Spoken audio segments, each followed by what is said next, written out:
इस कथा का श्रवण करोगे आनंद नहीं आएगा। यार मित्र रिश्तेदार दोस्त सखा समझोगे तब तक कथा का आनंद नहीं ले पाओगे। पहले मुझे, क्योंकि मैं यहां बैठा हूं, ये बात मैं और कहीं नहीं बोलता, यहां बैठा हूं, यहां आप सब जानते हो, इसलिए अपने दिमाग में से अपने दिल में से उस चीज को निकाल देना और सिर्फ एक कथावाचक के रूप में इस कथा को श्रवण करना कि मैं कथा सुना रहा हूं और आप सबको श्रवण करना है। कुछ लोगों को घमंड होता है ज्ञान का। एक बड़ी सुंदर घटना है। एक समय की बात, जैसे मैं कथा सुना रहा हूं ऐसे ही एक कथावाचक कथा सुना रहे थे। वहां एक सज्जन बैठे थे जिनको बहुत ज्यादा ज्ञान था। उन्होंने वेद शास्त्र ग्रंथ सब पढ़े हुए थे और जो कथावाचक सुना रहे थे उससे ज्यादा तो उनको आता था। कथा के समापन पर जब वो कथावाचक से मिले, गुरुजी से मिले, तब उन्होंने कहा कि गुरुदेव आपसे ज्यादा ज्ञान तो मुझे है, आपसे ज्यादा ज्ञान तो मुझे है। आपने जितने ग्रंथ वेद शास्त्र नहीं पढ़े उससे ज्यादा तो मैंने पढ़े हैं और मैं उतने इन सब ज्ञान में आपसे ज्यादा ज्ञानी हूं। ये अहम उस भगत के दिल में आया। तब गुरुदेव ने एक ही बात कही कि मुझ में कोई ज्ञान नहीं, लेकिन हां अगर तुम में ज्ञान है तो मैं चाहता हूं कि जितने लोग हैं ये ग्रंथ पढ़ नहीं पाते, इतने वेद शास्त्र पढ़ नहीं पाते, इतना समय नहीं लोगों के पास, तो मैं चाहता हूं कि तुम में अगर इतना ज्ञान है तो मैं चाहता हूं कि जितने वेद शास्त्र ग्रंथ तुमने पढ़े हुए हैं और तुम में जितना ज्ञान है, वो जो समुद्र है, उस ज्ञान का जो समुद्र है, मैं चाहता हूं उस ज्ञान के समुद्र को तुम तालाब में करके ले आओ। यानी मैं चाहता हूं कि उनका ग्रंथों का विस्तार तुम संक्षेप में करके मेरे, तब मैं मानूंगा कि तुम बहुत ज्ञानी हो। तब भगत अपने घर गया और कथा समापन के बाद वो गुरुदेव से मिलने गया। गुरुदेव को उसने सारे ग्रंथों का, सब वेदों का, शास्त्रों का सार बनाकर एक 10 पेज में लाकर दिया और कहा कि देखिए गुरुदेव, मैंने सारे इस मेरे पूरे ज्ञान को इकट्ठा करके इन 10 पेज में समा दिया है। तब गुरुदेव ने बिना पढ़े कहा अभी भी ज्यादा है और संक्षेप में करके लाओ। भगत घर गया, अगले दिन 9 पेज लिखकर लाया। गुरुदेव ने कहा अभी भी ज्यादा है। भगत गया घर, 5 पेज में करके ले आया। गुरुदेव ने कहा अभी भी ज्यादा है। भगत ने कहा लेकिन अब अहम घमंड, ये हमारे जीवन के मूल, हमारे उद्देश्य से हमें भटका देते हैं। उसको घमंड था, उसने गुरुदेव की बात को समझा नहीं। उसने कहा नहीं, मैं सब कर सकता हूं।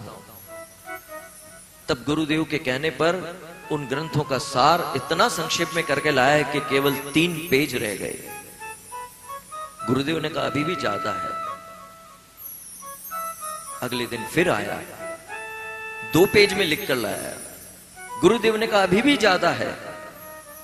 फिर घर गया, फिर सार करके लाया और फिर 1 पेज भर कर लाया और कहा गुरुदेव अब तो मैं इससे कम तो ला ही नहीं सकता, ये तो पूरा सार है। इतने वेद शास्त्र ग्रंथ जितना मैंने पढ़ा है, जितना मुझे ज्ञान है, इन सब ज्ञान का ये संक्षेप में है। गुरुदेव ने कहा अभी भी ज्यादा है, अभी भी और कम हो सकता है, और कम लेकर आओ।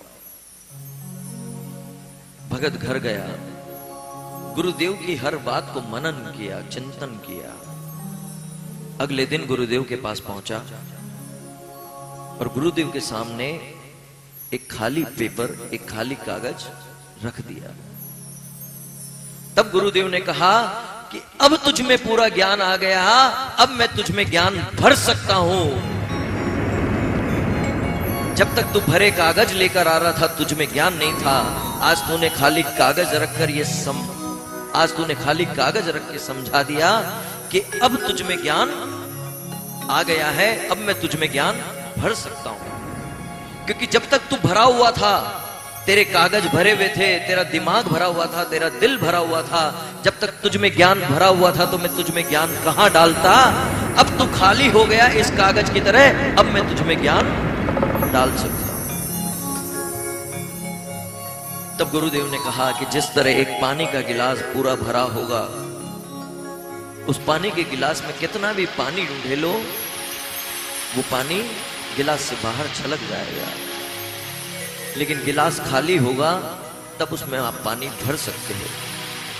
उसी भगत की तरह जब तक आप में ज्ञान पूरा भरा रहेगा, मैं आपके अंदर कुछ नहीं भर पाऊंगा। और जब आप अपने मन को, अपने दिल को, अपने दिमाग को बिल्कुल शांत चित्त से खाली कर दोगे, तब मैं आपके अंदर ठाकुर जी की कृपा से कुछ इन बातों को, इन ज्ञान को रख पाऊंगा। तो जब बैठो तो बिल्कुल खाली होकर बैठना, तब ठाकुर जी के चरणों में मन लगेगा। नानी बायरो मायरो, इस नाम से कोई अपरिचित नहीं, सब जानते हैं।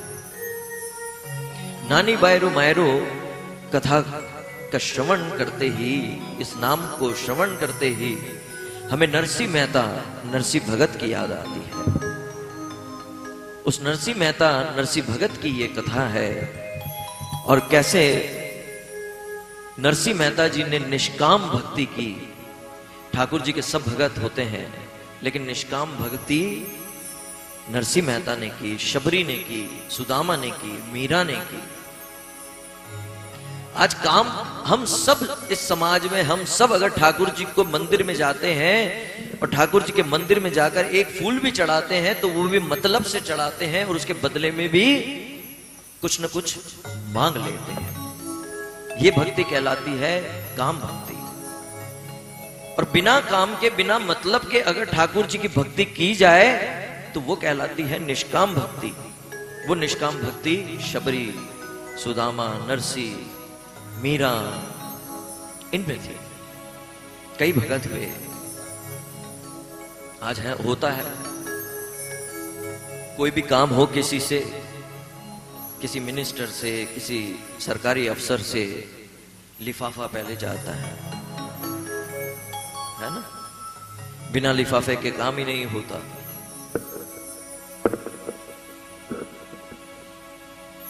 आज मंत्री जी को भी अगर मालाएं पहनाए, इसी तरह से शबरी, शबरी से सब परिचित हैं।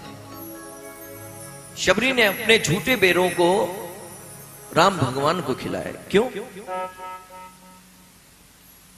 क्योंकि शबरी चाहती थी कि मेरे ठाकुर जी को कोई कड़वा फल नहीं चला जाए। शबरी ने भी इंतजार किया राम भगवान का। उसको कोई मतलब नहीं था, कोई काम नहीं था कि उस मिलन के लिए उसने कोई ना कोई काम सोचा हो, कोई मतलब हो, तब जाकर वो शबरी को दर्शन देंगे। शबरी ने भी निष्काम भक्ति की। ऐसे सुदामा, श्री कृष्ण भगवान के अन्य भगत सुदामा, उन्होंने भी निष्काम भक्ति की। पर सुदामा श्री कृष्ण भगवान के दरवाजे पहुंचे। सुदामा निर्धन थे, कृष्ण भगवान अमीर। पत्नी ने समझाया कि तुम्हारा मित्र इतना अमीर है कि अगर तुम उसके द्वारे जाओगे तो वो तुम्हें कुछ न कुछ जरूर देगा। लेकिन पत्नी के बार बार समझाने के बाद भी सुदामा चला तो गया, श्री कृष्ण भगवान से मिल भी लिया, लेकिन श्री कृष्ण भगवान से कुछ मांग नहीं पाया। पत्नी की बात याद आ रही है कि मैं घर जाऊंगा तो मुझे वहां पे जाते ही डांट पड़ेगी। लेकिन कृष्ण भगवान के दर से सुदामा खाली हाथ चला गया। तब रुक्मणी ने श्री राधे, श्री राधे, श्री राधे,